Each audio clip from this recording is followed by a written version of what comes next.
हेडलाईन्सचे प्रायोजक आहे NBC bearings, लांब पळण्यासाठी। कुणी कुणाच्या आया बहिणी काढणार असेल तर आढेवेढे न घेता भूमिका घ्यायला हवी। मनोज जरांगेंचा बोलविता धनी कोण? चौकशीमध्ये षडयंत्र बाहेर काढणार देवेंद्र फडणवीस आक्रमक।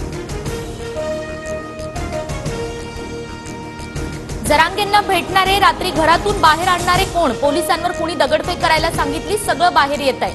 पोलिसांना मारायचं आणि आपण गप्प राहायचं का? फडणवीसांचा सवाल।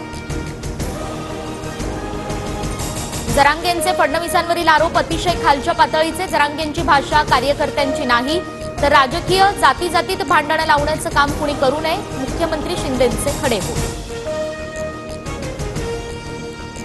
सरकारचा मराठा समाजाला न्याय देण्याचा प्रयत्न, मात्र तरीही मुख्यमंत्री उपमुख्यमंत्र्यांची इज्जत काढली। फडणवीस मराठा समाजाच्या विरोधात आहेत हे दाखवण्याचा केविलवाणा प्रयत्न, मुख्यमंत्र्यांचा जरांगेंवर निशाणा। मनोज जरांगेंच्या आंदोलनाची एसआयटी चौकशी होणार, सत्ताधाऱ्यांच्या आक्रमक मागणीनंतर विधानसभा अध्यक्षांचे आदेश। माझी बिनधास्त एसआयटी चौकशी करा, मला गुंतवण्याचं षडयंत्र रचलं जातंय। एसआयटी चौकशीवर मनोज जरांगेंची प्रतिक्रिया। राजेश टोपेंच्या कारखान्यात षडयंत्र रचलं, प्रवीण दरेकरांचा गंभीर आरोप। मनोज जरांगेंवर गुन्हा दाखल करून त्यांना अटक करा, दरेकरांची आक्रमक मागणी।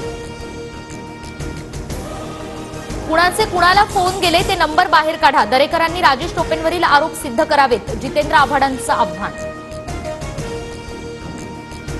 संजय राऊत बोलले, भाजपला संपवू, दुसऱ्या दिवशी जरांगेही तेच बोलतात।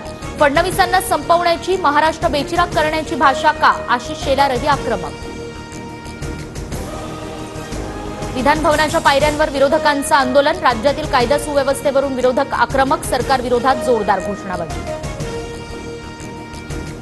अर्थमंत्री अजित पवार आज राज्याचा अंतरिम अर्थसंकल्प मांडणार, अंतरिम बजेटला कॅबिनेटची मंजुरी। सुप्रिया सुळेंसाठी शरद पवार मैदानात, शरद पवारांकडून बारामती लोकसभेचा आढावा, पुण्यातील निसर्ग कार्यालयात पवारांची बैठक सुरू। भाजपकडून अजितदादांचा वापर, पवार विरुद्ध पवार केल्यानं भाजपला फायदा, मात्र निवडणुकीत लोक सरकारचा करेक्ट कार्यक्रम करतील, रोहित पवारांची प्रतिक्रिया।